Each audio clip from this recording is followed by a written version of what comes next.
Red book sir. Red book విషయం ఏంటంటే next ఎవరున్నారు రెడ్ బుక్? అంటే లోకేష్ గారు రెడ్ బుక్ అని గతంలో కూడా మీరు మాట్లాడారు. దీని మీద మీ అభిప్రాయం ఏంటి?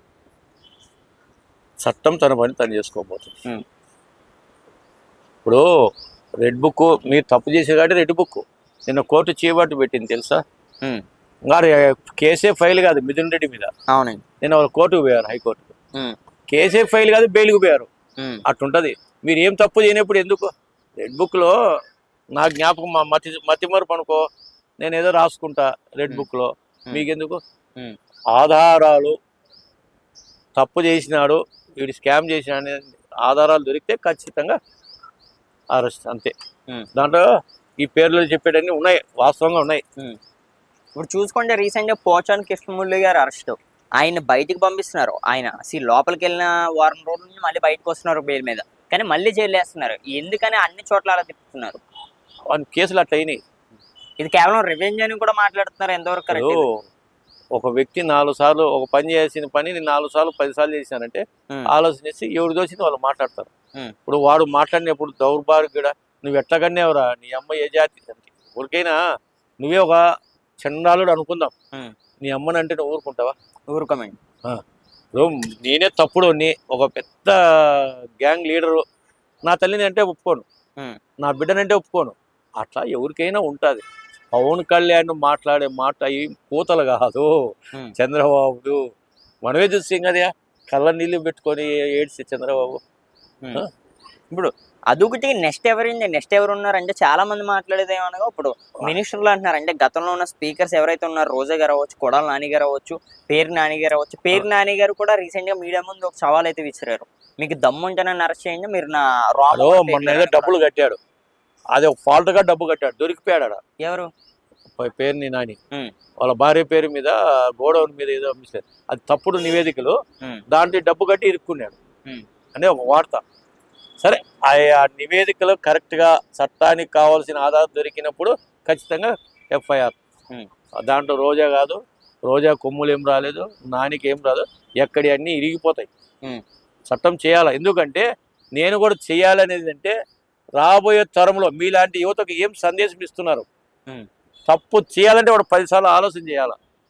10 సార్లు ఈరోజు పేపర్లో చూసావా, జ్యోతిలో ఈయనలో ఒక అమ్మాయికి గంజాయి ట్యాబ్లెట్ వచ్చాయంట, నాకు తెలీదు, ఇచ్చారంట. చూసి ఒక 4 రోజులు 5 రోజులు ఏం చేయాలో అన్నీ చేసేసారు. దీనికి ఏం శిక్ష? ఆధారాలు ఏమి? అట్లా ఇంకొక రోజు చట్టం ఒకటి అరెస్ట్ చేసిందంటే అవతలోడు భయపడాల. అమ్మాయి జోలికి పోతే యావజీతకార శిక్షను ఊరేస్తారన్న భయం రావాల. అప్పుడు క్రైమ్ రేట్ తగ్గుతుంది. ఆడపిల్లలు స్వేచ్ఛగా తిరగలేరు రాను. ఎందుకంటే గంజాయి డ్రగ్స్ ట్యాబ్లెట్స్ రూపంలో వచ్చినాయంటే ఇప్పుడు నువ్వే ఉండవు బా, నీ మీద నమ్మకంతో అది అంకుల్ ట్యాబ్లెట్ తీసుకోవాలి, చాక్లెట్ తీసుకొని ఇస్తావు, నీ మీద నమ్మకంతో తింటా. అది డ్రగ్స్ కావచ్చు, గంజాయి కావచ్చు, ఇంకోటి కావచ్చు. మనం ఏం చేయాలి? కేవలం నమ్మకం చూడు. ఇంకా ఆడపిల్లల పరిస్థితి ఏమి? ఎవరైనా ఆడబిడ్డే కదా. కాదండి, ఇప్పుడు ఈ అన్నిటి మీద మనం గతంలో చూసుకుంటే పవన్ కళ్యాణ్ గారు 30,000 మంది మహిళలు తప్పుపోయారు, వాళ్ళని తీసుకెళ్లి బోత్ హౌస్ లో కూడా పడేశారు, వ్యభిచారం చేపిస్తున్నారు కానీ కూడా పవన్ కళ్యాణ్ గారు వాళ్ళందరూ ఏంటి ఆ విషయం కూడా నేను కూడా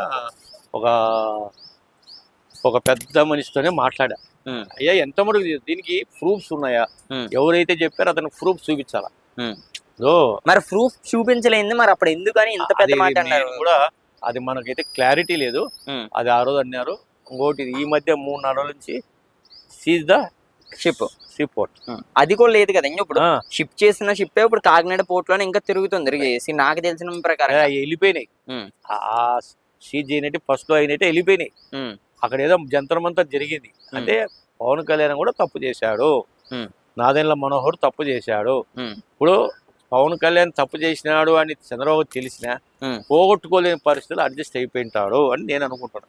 ఇప్పుడు ప్రజలను అయితే ఉన్న పలంగా ఇప్పుడు సూపర్ 6 విద్యా దీవెన ఇవన్నీ మనం చూసుకుంటే నిరుద్యోగులు 3,000 అని వచ్చి ఇవన్నీ కేవలం ప్రజల దగ్గర నుంచి ఓట్లు ఆశించే చెప్పారు అనుకోవచ్చా, నిలబెట్టే అవకాశం ఉందండి? ఓవరాల్ ఒకటి వాళ్ళు అనుకున్నట్టు ఓటర్లు మభ్యపెట్టి ప్రభుత్వం ఏర్పాటు చేసుకునే దానికి ఓట్లు వేయించుకున్నారు అనుకోవచ్చు, తప్పులేదు. ఎందుకంటే అప్పిచ్చినోడు వడ్డీ కట్టాలి అన్నట్టు. ఇప్పుడు నీకేసి నువ్వు చేయకపోతే మేము మీకు వడ్డీ కట్టేట్టే, అంతే కదా. అవునండి. అట్లా అదేం కాదు, కొంచెం నిదానమైన. నెక్స్ట్ ఆయన ప్రభుత్వ ఏర్పాటు టైంలో కూడా నాకు తెలిసి ఒక్కటి మిగలొచ్చు. లాస్ట్ వన్ క్వశ్చన్ అండి, వైఎస్ జగన్మోహన్ రెడ్డి గారు ఈ మిగిలిన 4 సంవత్సరాల్లో ఆయన జైలు తొక్కే అవకాశం ఉందా, అంటే జైల్లోకి వెళ్ళే అవకాశం ఉందా? ఆ అవకాశం ఉంది కాబట్టే ఎందుకు అనవసరంగా అసెంబ్లీకి పోయి లేనిపోని రచ్చలు చేసుకొని పార్టీని రెచ్చగొట్టి పార్టీ కార్యకర్తలకు అండగా ఉండాలా. నియోజకవర్గాల కమిటీలు లేవు, ఎమ్మెల్యేలు ఓడిపోయిన వాళ్ళంతా దూరం అయిపోయినారు, ఎవరు నా మాట వినటం లేదని చూసి మభ్యపెట్టే మాటలు మాట్లాడుతున్నారు తప్ప ఖచ్చితంగా పోతాడండి, ఇబ్బంది లేదు.